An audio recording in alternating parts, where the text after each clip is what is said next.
Thank you for being a righteous judge. Thank you for being merciful and gracious to us. Thank you for telling us, peace I leave with you, my peace I give to you. Lord, may the spirit of forgiveness be poured into each of us. In Jesus' name we pray. Amen. I greet you all in the precious name of our Lord and Savior Jesus Christ, and my sincere thanks to our Presbyteria for giving me this opportunity. Dearly beloved in Christ, this Sunday we are observing as Ecumenical Sunday, and we are meditating on the theme Unity for Peace and Justice. If I ask if all the three things mentioned in the topic, that is unity, justice and peace, are existing now, you can only say no, because we live in a world full of injustice and without peace. God wants us all to unite for peace and justice. If there is no justice, how can there be peace? If there is no peace, how can there be unity? We have to think about this. Justice is killed here most of the time for many reasons. There is no justice at home. There is no justice in the country. There is no justice even in churches. Many people are answering that here like, will I not get justice? But we all have one hope, that is, our God is righteous. He will surely do justice. He said to Abraham that even if there is 10 righteous people, he would not destroy that place. Do you know what his judgment is like? In the first lesson, the 37th chapter of Ezekiel, it is said, He forgives our sins and judges us. Forgiveness is paramount for Him. He has the power to forgive. The courts of this world have the authority to give punishment only. But in the kingdom of God, forgiveness matters. There is no punishment. Only through forgiveness there is justice. Then there is peace. He judges us when we are guilty or flawed, not when we are good. God is concerned for the justice and welfare of the marginalized people in the society, such as orphans, widows, and aliens or strangers. In many places in the Bible, it is said to do justice to the poor or orphans, the widows, and the aliens. Some people are not even aware of the injustices they face. Some people are so repressed that they cannot speak of the injustices done to them. Most of the time, children are the victims of injustice. In some families, the wife beats the child out of hatred for the husband, and the husband beats the child out of hatred for the wife. You must have heard the news recently that a female CEO from Bangalore killed her 4-year-old son out of hatred for her husband. What a horrible incident. What is fair to that child? In today's age, many irresponsible parents create an unsafe environment for their children.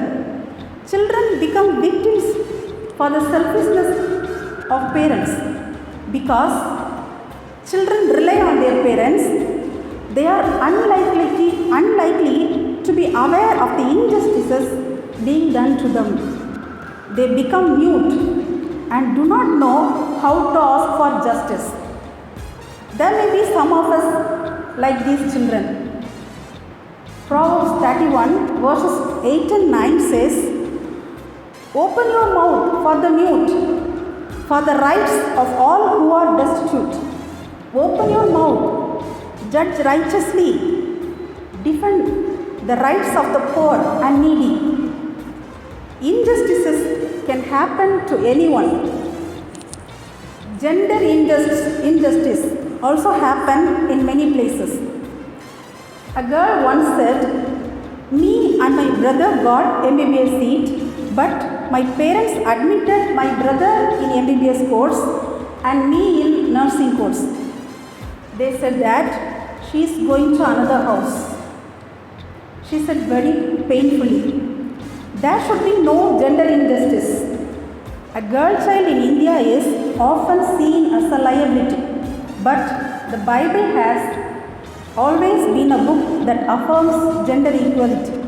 In Galatians chapter 3 verse 28, the Apostle Paul says, "There is no male and female, for you are all one in Christ Jesus." Now let me give you an example so that you can easily understand how the judgment of Jesus Christ will be like and how peace and unity will come through it. If we take Bilkis Bano case, 19-year-old Bilkis Bano along with her family were on their way. Bilkis was 5 months pregnant and accompanying her were 17 other people in the truck. The truck was attacked by an armed mob who gang raped Bilkis and killed 14 members of her family, including her 2-year-old daughter and her mother, in the year 2002. And we all know Nirbhaya case that happened in 2012. We can take examples of many such incidents or injustices. How should we feel about the perpetrators of such horrific incidents? Do we get into the mindset of forgiving criminals? Did you notice I mentioned to them as criminals, perpetrators, etc. But my question is, what are they like in the eyes of the Lord Jesus? We think we are righteous because our sins may not obvious or not known, or we think that our faults are forgivable, or no one is harmed by our sin, or that they are too small. Actually, literally hacking a human being to death or thinking that someone should perish in the mind are both equal sins in God's sight. It is the same thing to actually kill a person and to think that you want to destroy a person in your mind. We can read in Matthew chapter 5 verses 21 and 22. Raping a woman for real or looking at a woman lustfully in mind is both adultery in God's sight. We can see in Matthew chapter 5 verse 28. The society judges that those who sin in their minds are good people, and those who sin openly are criminals. Bible says in 1 Samuel chapter 16 verse 7, "Man looks on the outward appearance, but the Lord looks on the heart." That's why Jesus looked unto the people who blamed a woman who had been caught in adultery and said, "Let him who is without sin among you be the first to throw a stone at her." So, what will God's judgment like? God says, "Neither do I condemn you. Go, and from now on sin no more. Go, from now on sin no more. I want to forgive you. I will never stone you. It is not my intention to disgrace you. I want to forget you, but one condition. I want you not to commit that sin again. You must repent." This is God's judgment. He judges by forgiveness. Through forgiveness comes justice, peace, and unity.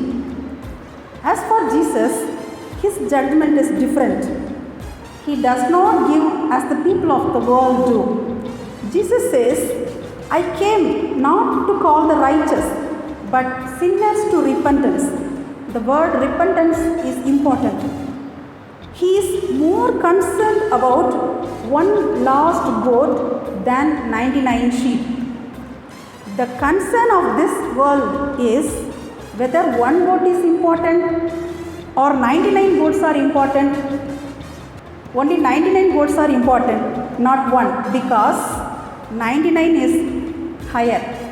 But the reason Jesus concerned about one goat because it was lost.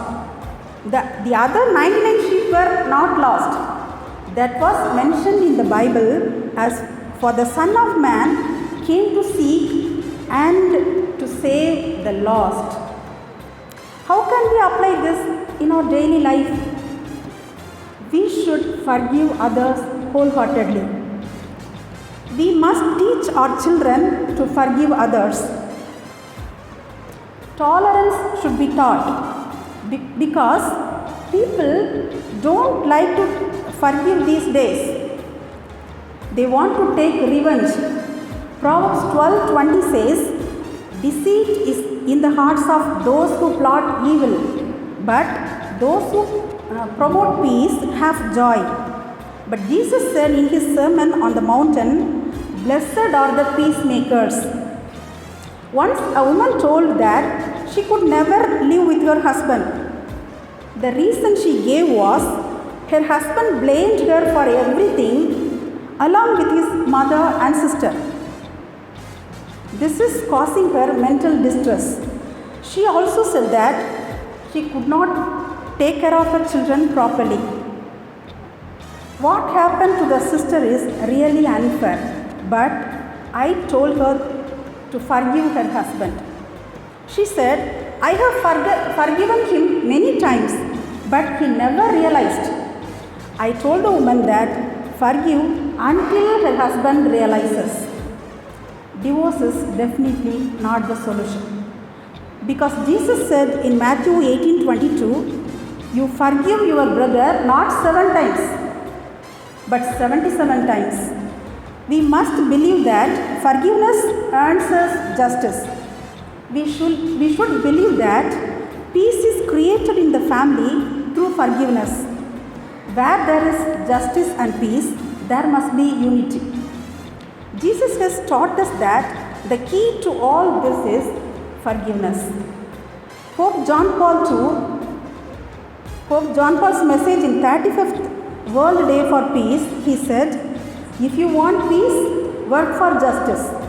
No peace without justice, and no justice without forgiveness. Peace and justice are interdependent. They go hand in hand.